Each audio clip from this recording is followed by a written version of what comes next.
I think parliamentary privilege is really important, Ian, and if they're public figures, these things need to be open for scrutiny and assessment and evaluation. The powerful often seek to gag things because they're able to do it.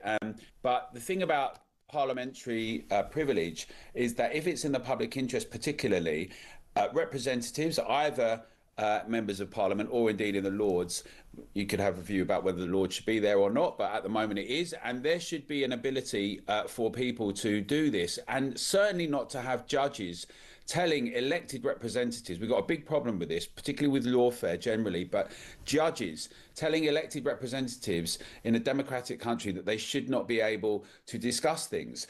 And so what we've seen this case, which is important because now the ECHR has ruled that, that's not going to be upheld. However, it shouldn't be down to the discretion of judges, particularly not foreign judges.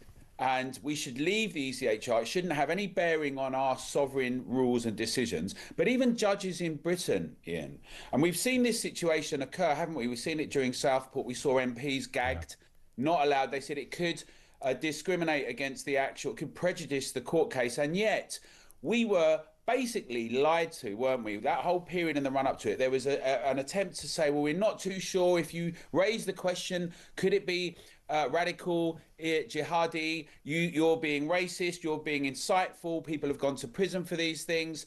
And yet, we know that our Prime Minister and the Home Office and, Yvette Cooper knew about these things. They must have known about the PDF from Al Qaeda. They must have known about the ricin at the time it was appropriated. And yet, because there's so much contempt for the public, it was withheld. They think because people would just go crazy. But actually, the public is furious that we're being treated with contempt. And you see, this is part of the issue.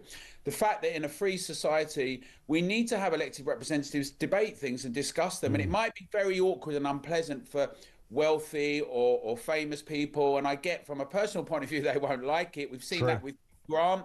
We've seen people try and shutter things because they don't like it. But we've also seen in lockdowns, Ian, just on this point, we saw that there was a proroguing of Parliament. There was a lack of scrutiny and debate and discussion. There was a stifling of those things. We need less of that. We need open debate and discussion, however awkward and painful it might be.